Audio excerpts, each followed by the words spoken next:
Hello and welcome to Forces for Justice, a podcast that explores the intersection of social and environmental issues and unpacks the critical connections between people and planet.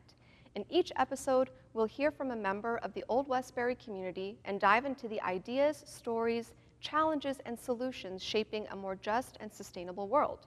From climate change and pollution to the fight for clean water and food justice, we'll learn how we can all be a part of creating a more equitable and environmentally resilient future.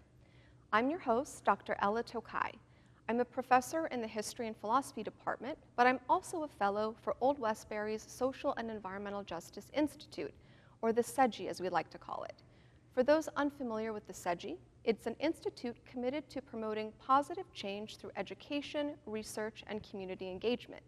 It seeks to address the pressing challenges of social and environmental justice and empower everyone in our community to actively participate in building a more just, equitable, and sustainable world. My guest today is Dr. Jesse Curran, who is a professor in the English department and an honors college faculty mentor. She's an environmental humanist, poet, and essayist, and holds a PhD in English. In addition to her academic work, Dr. Curran has a certification in permaculture design and is an active proponent of organic gardening and native agriculture on Long Island. As if that wasn't enough, she also leads the SEDGI's new Campus Environmental Education Center. Dr. Curran's latest project is called A Handful of Earth. It is a work of experimental fiction that uses lyric and expressive storytelling to mourn the toxicity and afflictions experienced by both our bodies and the environment, but also explores what it means to turn this loss into a space of healing. A Handful of Earth recently won the 2024 Beautiful Paws Prize and will be published next year. Congratulations on the prize, and thank you so much for joining me. Thank you. To kick us off, could you say a little bit about your research and your writing and how that connects to your environmental work? Great, thank you so much. So I'm a little bit different as an academic. I'm what I like to think of as a poet critic. Mm-hmm. So I'm somebody who practices the subject she theorizes. Mm-hmm. My background is in literary studies and the kind of long traditions of poetry, specifically environmental poetry, and my critical approach to that is eco-criticism. So, and I think a lot of folks are familiar, like a feminist critic will look at representations of gender in a text. An eco-critic is trained to look at, representations of nature or climate or landscape or the lack of them in a text and sort of to ask questions about that.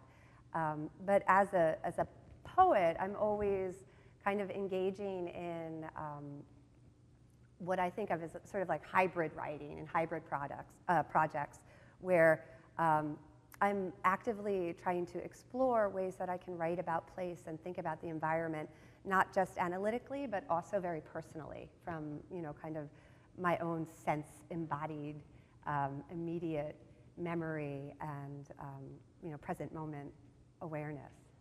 Yeah. Oh, thank you so much. Yeah. I'm very glad that you defined eco-criticism because that's a term that I hear a lot, but it's always been a little bit confusing for me. Yeah. And I also like the term that you used. How exactly did you say it? You do something hybrid? Yeah. A hybrid poet? Yeah. Is that right? Well, yeah. No. As an academic, I'm like hybrid. Yeah. But I can give an example of this. So I just completed a book project that's called The Space Between Two Necks, and it's a collection of poetry and essays. It's 24 essays and 24 poems about my hometown on the North Shore of Long Island. Mm-hmm. And it's told through two modernist painters who lived in the 1920s and 30s in this area. And I never knew about them. And there was sort of, I love art and I love culture and mm-hmm. I think I know a lot about things, but I didn't know it was in my own backyard. And I discovered this recently. So I really started diving in and learning about it. And the book is a series of ekphrastic poems. So they're poems that look at landscape paintings mm-hmm. of my place, mm-hmm. right? And so I'm writing about the painting, but I'm also looking at the place through the painting. And then each poem is paired with an essay, which has much more research mm-hmm. And much more, some of the essays are more lyrical, but some of them are more traditionally academic. And they ask questions about natural history, of the North Shore, and they'll look at kind of local history and how that intersects with things like industry and development and things like that. So that's sort of that hybrid approach, that there's this really creative component, but there's also, you know, what a environmental humanist might do, turning to other disciplines to think beyond the scope of the literary text. Yeah, I love the pairing of the poetry with the more like sort of academic, maybe traditionally sterile type of essay or something like that. I think they contribute something together. And also when I hear the word hybrid, especially as it applies to maybe something academic, I think of ways to incorporate nature into academic work, which seems exactly like what you're doing. But I think there's all sorts of hybrid practices going on more and more lately. And I've even heard of musicians sort of like using recordings of birds or other things like that to incorporate that into their music. And it sort of seems like you're doing the same thing, maybe not necessarily in the same way, but incorporating the material into what you do. And so it's so fascinating, this is so cool, because you know, Arthur Dove is the painter that I'm looking at. I mean, he was doing this with his work. So, for example, he has a painting called Sand and Sea from the 1940s. It's this very abstract landscape, but he takes sand from the North Shore beach and it's on the painting. So there's this kind of materiality. In other places, he'll take seashells, you know, from these North Shore beaches and make these collages. And they're in the Met, you know, they're in these big museums. But the ways in which, you know, that sort of phenomenological material existence, you know, the thingness of the places can become part of our work and part of it. You know, and poetry is interesting because it's generally like, you know, this on the page. It doesn't have that, but it has sound, and it develops image, and it really is interested also engaging in the body and the senses through language. Yeah, wonderful. How did you first come to this work? To this project in particular? Not necessarily this project, but just in general. Yeah. So I think there's like probably two. One is more of a intuitive, just a part of my identity. I grew up in Huntington on the North Shore, right? So my folks lived about a quarter mile from Huntington Harbor, and so I always think that's my first place. Like that's I grew up at those beaches every day. And so when I think of home, when I think of who I am, it's very connected to this shoreline and all the sort of jagged nuances of it. I think, but more deliberately and intentionally, like how I came to wanting to pursue environmental themed work. I studied abroad in Italy in college and, you know, had the big life-changing, this is the best. But I knew I had to get back, you know, after that semester, and the way I was able to get back was through doing volunteer work on organic farms. So it was room and board for a day's work. I did it for months at a time. I would go, and then I'd come home and save money and regroup and go back. And I did this for many years, and it was so important for me, first of all, to get away from, you know, the university and get into like a real place to think about labor. And to have a different example of food production, of the relationship to the land, of historical memory in the land. It was very spiritually nourishing for me. I learned so much, and I just became very passionately convinced that our attention to our food, our involvement in that process is an issue of social justice, it's environmental justice, but it's also the way we can build community. So I think when I went back to graduate school, I was taking that experience with me, and it was energizing my studies. And while I was in grad school, every summer I would go back and I would work, and I would regroup and kind of ground myself. And that is still very much a part of my present, my family. I mean, it led from me, from there I did a permaculture design certificate, and my husband and I started a small business in 2010. Called Home Organic Gardening Service. It's a bit of a mouthful. We call it HOGS. And it started as us taking 3 front lawns of friends and getting rid of the lawn and putting in an organic vegetable garden, and it took off, and it's become hundreds and hundreds of gardens across Long Island. Yeah, and he really does it now, but I sing the song of it, and I think there's just so much to learn there. Yeah, there's so much about what you just said that really strikes a chord with me, but what you said specifically about the relationship between food production and growing your food, and maybe working with the land, and historical memory seems so important. So could you say a little bit about like how growing food and organic gardening builds this relationship with historical memory, and then maybe if there's anything about like what we lose when we are not engaged in that kind of relationship or process? Yeah, I mean, I think one thing that when I was in Italy working on these farms, you know, and some of them had been in families for hundreds of years, the one that I was on in particular, and some of the farm workers had been working there for 50, 60 years, you know, their entire lifetime. And the knowledge that they had in their brain of seasons past, you know, that harvest in the 70s, this happened, and their acute sensitivity of the weather, of the climate, of noticing things that were changing or things that were happening.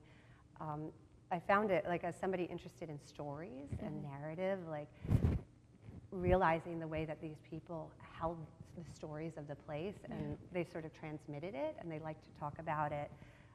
I think that, you know, in a place like Italy that has those long histories, it's very easy to see that. You know, here on Long Island, a lot of the gardening that I'm involved in is much newer, you know, and we're just starting those relationships with a place through time. And it's really, it's something to think about, that you kind of have to be in a place to get to know a place. And there's an investment there, and sometimes it is very difficult for individuals to ground themselves and be able to root themselves because of other factors. But once you're there to continually observe and interact and note, and you know, I write things down every day, but even just writing the weather, even just kind of, I know we have computers that tell us what it was like, and you know, the weather just was. Noticing and observing yourself. Yeah, I think it's such a part of being a part of the environment.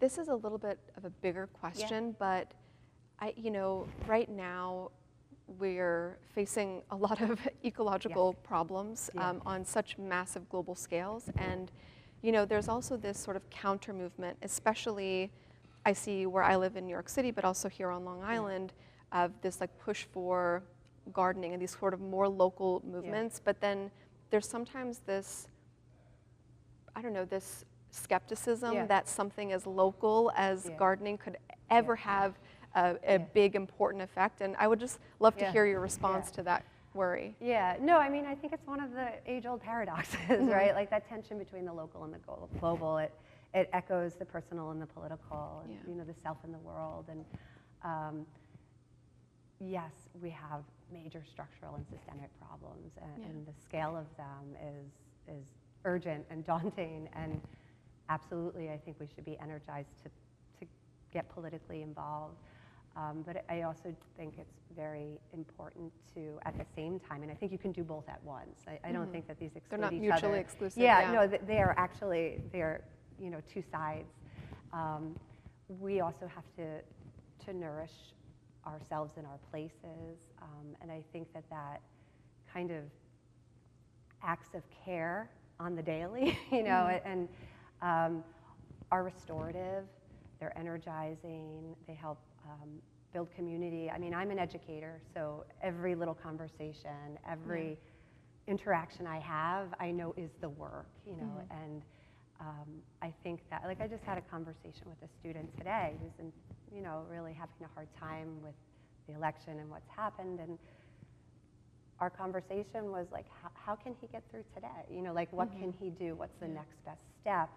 And I think when you engage in local practices like gardening, they help you know that in the short term, and that might help you take the next step the next day to get involved in a movement, or at least to know your neighbors too, so that you have that sense. It's a really big question, but I don't think that I don't want to get involved, not with you, but like, I think the argument of which one is more important is not the right conversation, but like, it all matters, it's all important. Yeah, there's something about the way that criticism is sometimes framed that's really demobilizing and really disempowering. But I think even just in the few minutes that you've described it, like, you've made a really important case, I think, for why, that framing there's something missing from it, and that it kind of pits two things together that really don't need to be pitted together. Yeah, and I think you need to like, I mean, there's that old expression, like we won't save what we don't love, but like having, you know, really caring about, especially when we're looking at environmental issues, like having that deep attachment and caring about something is mobilizing, and it is. I look at a lot of I mean, you might find this with environmental studies students and students who choose to go into careers that are greener, but it usually comes because they have a deep love of animals or of a place, or they grew up going hiking every summer, and you know, and that story is at the heart of what's kind of moving them forward, and to reconnect with that part, I think, is really important. Yeah. I agree. So you've spoken to this a little bit, but is there a specific idea or practice that you think is especially relevant for people in the Old Westbury community or for people that live on Long Island? Yeah, I mean, I love the word practice. You know, I think that's the right word, and I think practice follows from idea. You know, you kind of have your value, and then you see how you can, you know, draw it into a practice. And you know, the first one, and this is for everyone, it is intentional breathing, you know, taking a deep breath in and a long breath out, which might seem like, you know, what is she talking about breathing? But it is a way for bringing us back into our bodies and into the present, and therefore into the place around us. And it's available to all of us at any moment. I never give up on that one. But a little bit more, you know, effort and I mean, the native plant movement on Long Island is thriving right now. Many Old Westbury students are commuters, or, you know, have families that live in suburban and even some urban spaces that have access to just small patches of earth. And planting one or two native plants might not seem like a lot, but there's so much research to show how it benefits a local ecosystem. The town of Hempstead is giving $350 rebates to people, you know, to residents who do this, you know, who plant their front lawn with some native plants. You can actually get compensated for that. And I think that not just like the planting of it. So that's step one, you know, you can put one plant in. You can convince mom to let you put one plant in, but then you watch it. You know, you spend time with it, you observe it, you appreciate it, you learn about it, you see who's attracted to it, who comes. And I think that practice of having a little stake in something is quite beautiful, restorative, but also really important right now. But I really like that. I'd never really considered the importance of the watching it grow part. I mean, and of course, I sort of intuitively understand that, but yeah, there's something about that observation that maintains a special relationship, and I think helps to cultivate care and attachment.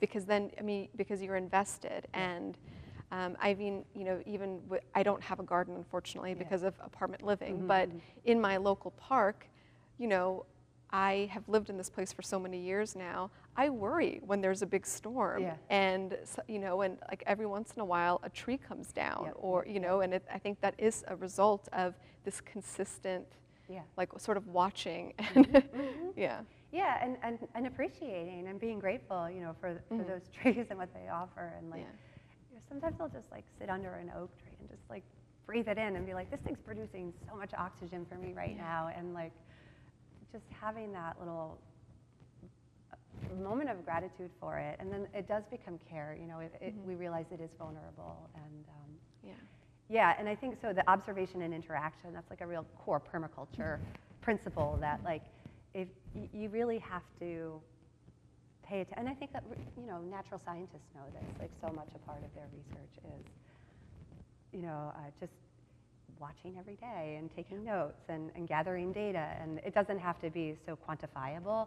It can be more qualitative, but that's also where you start to learn, like, oh wait, maybe that plant is not doing so well, like maybe it doesn't like that spot, you know, maybe there's something about the light here that is not the best for it, and you can't figure that stuff out in the short term. You know, Yeah. you have to watch it Yeah. as it unfolds. So sometimes we think, oh, you throw the plant and you walk away. I did my Yeah. thing. But no, it's like it's ongoing.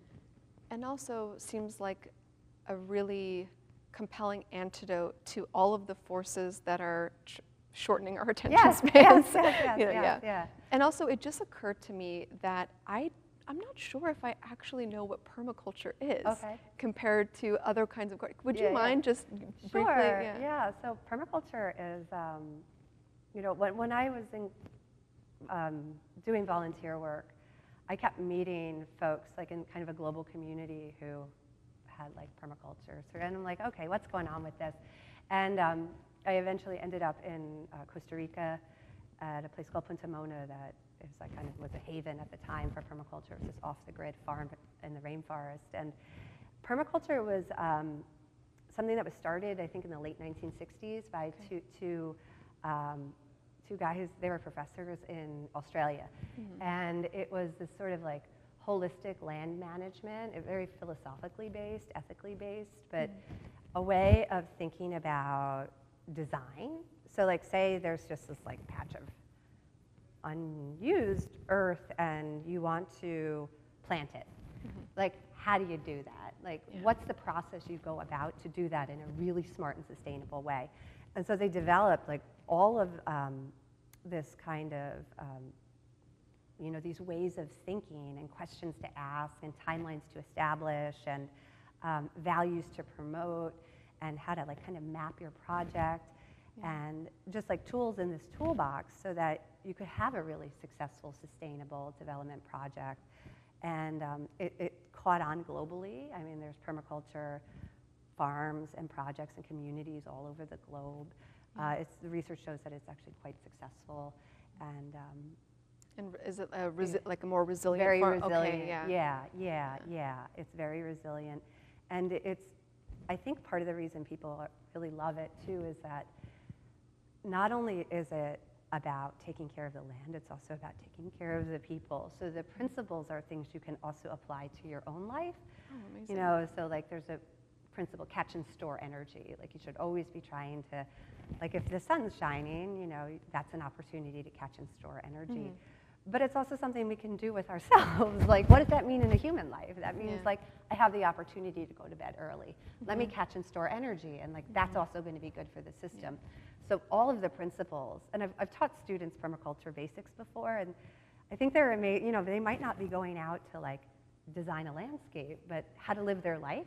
It also provides a sort of sustainable methodology for, you know, having a more kind of like ethical and mindful way of making decisions on the day-to-day. Yeah, that sounds great. Yeah, Thanks. it's very interesting. Like it values diversity, it's interested in edges, creativity is part of it. Sustainability sounds like such a big part of it too, like both environmentally but also bodily too. Bodily, yeah, absolutely. The going to bed early thing reminded me of that. Yeah. Well, and also thinking, you know, I remember thinking that like the worst thing in the world were like dozers, bulldozers, and like diggers. You know, I would see them and I would be like, oh, these are horrible.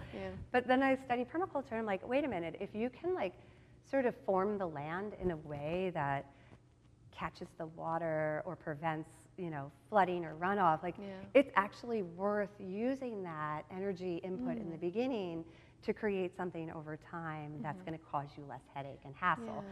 So it has things like that too, like how can we reduce our energy input to really use design, the wisdom of and there's a biomimicry, you know, element to it too, so that it's learning how to design from how nature designs anyway, and using those kind of patterns that we see in the biological world and trying to bring them into our agricultural projects, but also like community development and things like that. Yeah, that sounds so fascinating. It's very cool. And speaking of Long Island, is there a specific environmental injustice issue that, I mean, as a resident of Long Island for a long time now, that you're aware of and that you think it's important for people here to know about?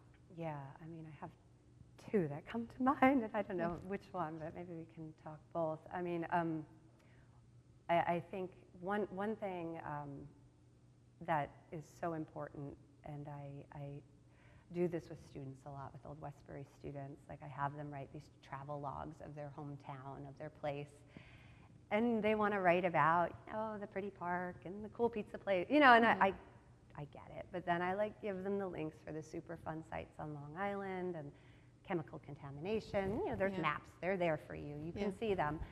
And I had a student just the other day who lives in Bethpage, and I don't know if you're familiar with the Grumman plume.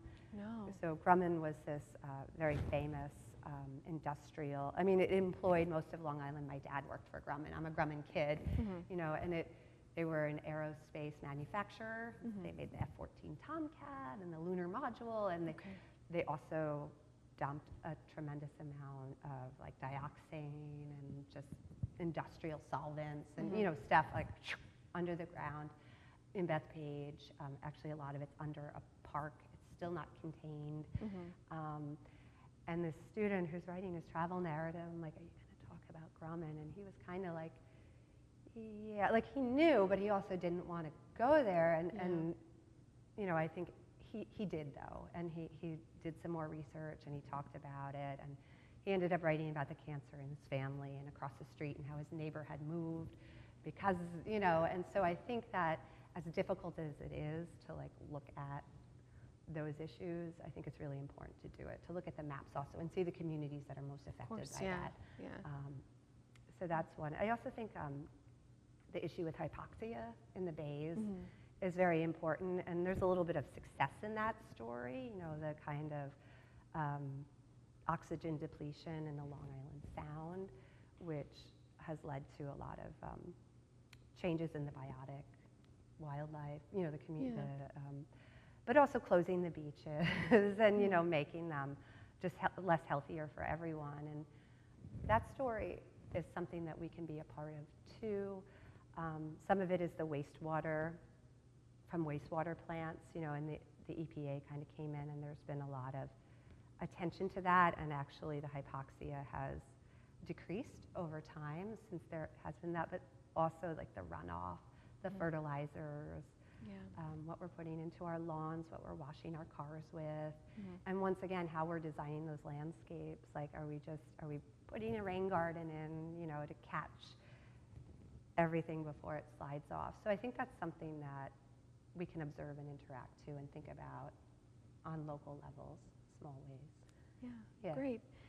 Could you tell us a little bit about the new center that you're running, the Sure. Campus Environmental Education Center? Great. I assume there'll be some engagement with some of these environmental injustice issues, but also more than that too? Yeah, no, it's great. So I think, one of the things that folks on campus were talking about for a while is we have this EDGI, but the E was kind of we have so much great programming connected to social justice, but the environmental component needed a little bit more visibility, and so that was part of my,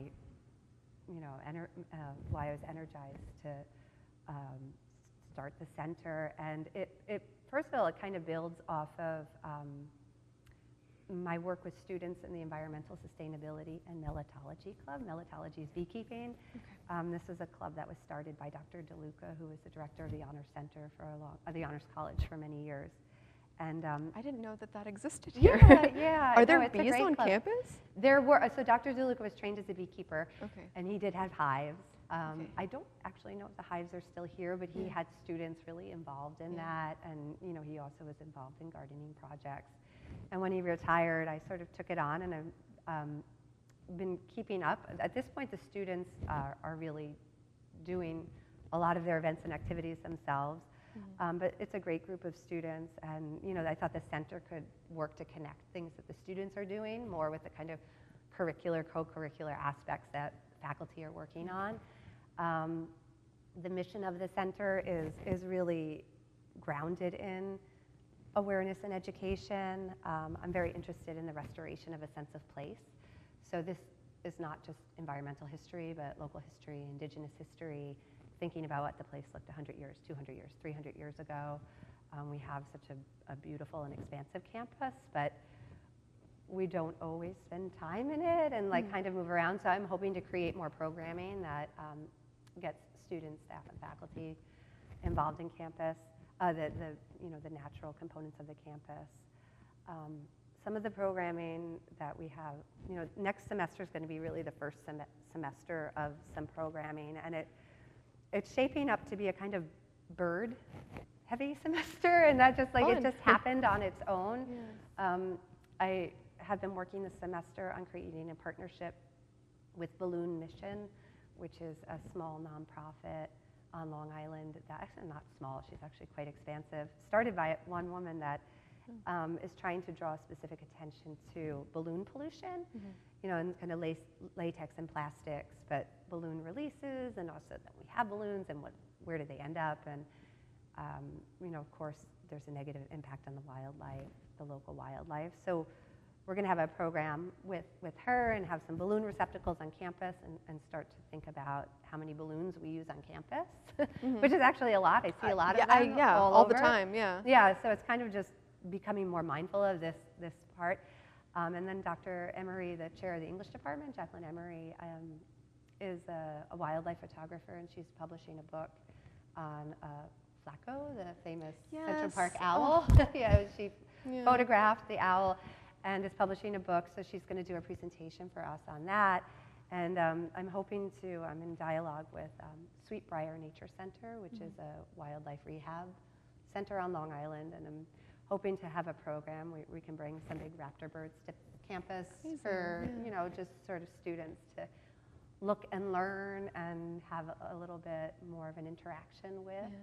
Yeah, I mean, I see raptors all the time on the campus. Yeah, sure, they're here, Yeah, we have a lot of big birds, and just being able to kind of identify them. I mean, I think that's a place to start. Like, Jacqueline said she would be very happy to take us on a walk, a birding walk. And so I think that's what's shaping up for the spring. I also have plans for a native plant garden that I'm just trying to get all the dots dotted, and, everything signed off on that. But I think that trying to be sustainable and move slow, but also I'm very interested in hearing what other faculty and students might be interested in doing programming that might be beneficial.